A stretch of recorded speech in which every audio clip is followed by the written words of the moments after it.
Hi viewers, for those of you who aren't aware, there's a very famous saying that goes alongside this product, and that is, you either love it or you hate it.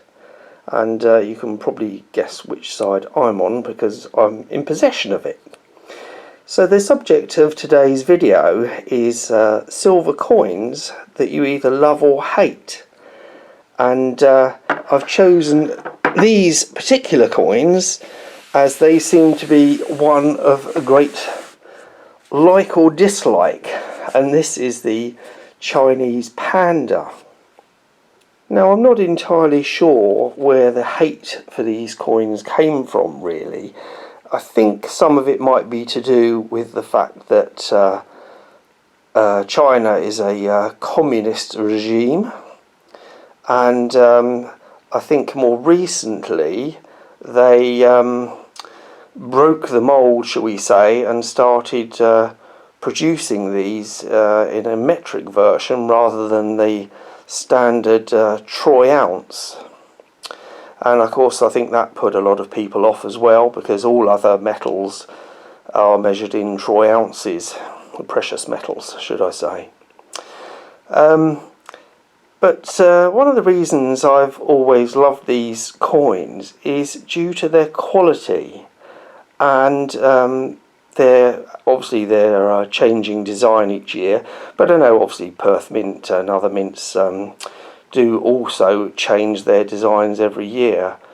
But the quality of these is, in my opinion, just phenomenal, and I'm hoping I've chosen a decent day for you to get a good look at that coin and the quality of them. For a bullion device, okay, it does have a premium attached, but then so do many other bullion coins. And you've got the proof light fields there and the Temple of Heaven, and that's the 2006. And equally, it wouldn't matter which year I chose, you know, they are all, superbly designed and superbly struck. And I've never really had any issues with any Pandas whatsoever, either in the quality of the strike or milk spotting. I think maybe one of the newer ones I did have a bit of a milk spotting issue, but certainly not these older ones.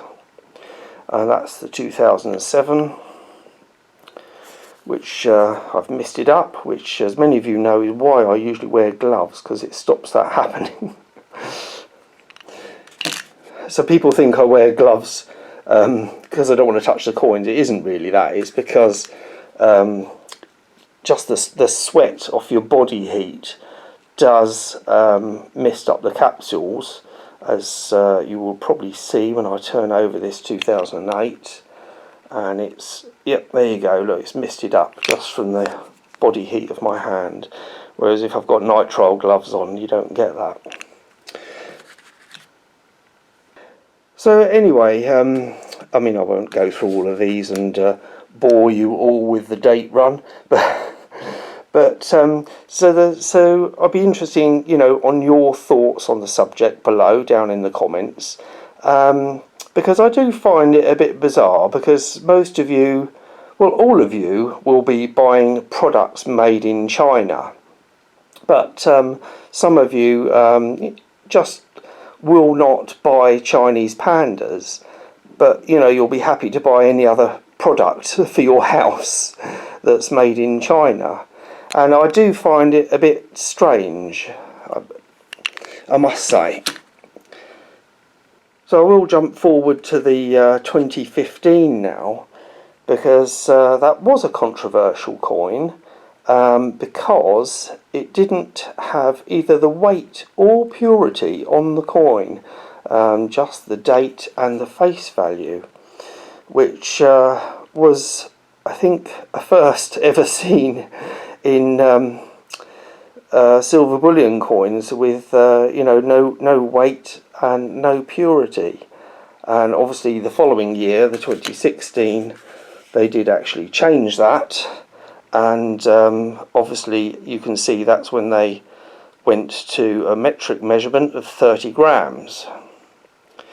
But like I say, all of these are absolutely stunning, and I will open one up for you just so you can have a closer look at the quality.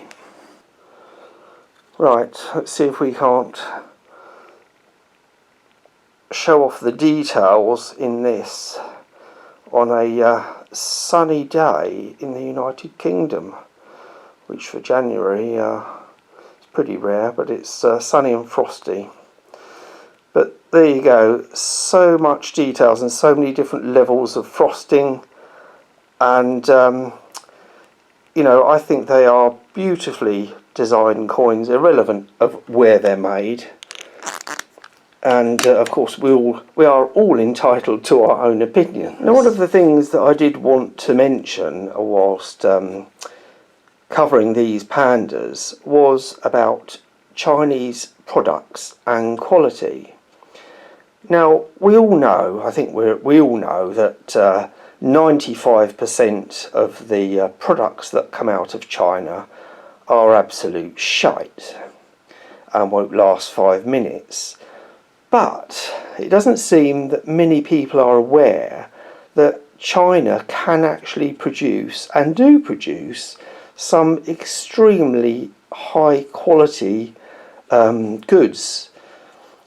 And it's just unfortunate that they've become famous for producing crap, cheap junk. And you know, I think these pandas are in that smaller percentage, you know, of the items that they do produce that are high quality. And oh, coincidentally, talking about high quality, this is actually a Chinese watch made in China, and I can't remember how many years I've had it, maybe a decade, but it's made from tungsten and ceramic, and it keeps perfect time. It's beautifully designed, very heavy because obviously it's made from tungsten, with a special plating. And this, you know, is another example of quality products that they can make, but it seems that most of the time they choose not to. Anyway, back to famous sayings. Like I said, this one has the famous saying, you either love it or you hate it. And I myself have a very famous saying, which some of you may know, and that is, you've got as much chance of doing that as you have of taking a shit in the Queen's handbag. Now, which brings me to this series of coins that I collected with the Queen's handbag. God rest her soul. And as you all know, Charles doesn't have a handbag, he just has an old bag. I think he calls it Camilla. But anyway, this Tokelau series were a series that I collected because they were low mintage, they were beautifully struck, beautifully designed. This is Pegasus, for those of you who have never seen this series before. And the obverse did feature Queenie and her handbag.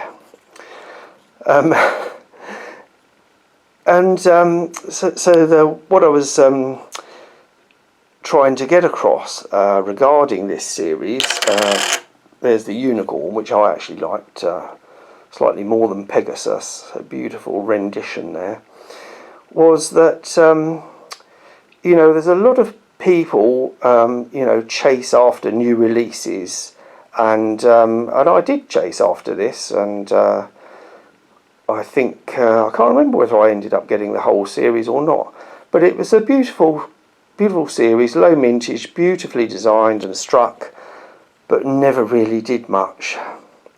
And you know, obviously there are other coins that have done really well, and I thought this was going to be one of those, but unfortunately it wasn't. They even started a lunar series, the Tokelau snake, and the Tokelau horse, which I actually thought was a nicer design than the Perth Mint horse. It was just a shame they put that stupid date in a rectangle right there. But and then the Tokelau goat, and yeah, I thought these would do really well, but they haven't exactly been a flop, but they certainly didn't do as well as I'd hoped. So that's a like a tip for all new stackers out there. You know, what you think may be hot tomorrow may not.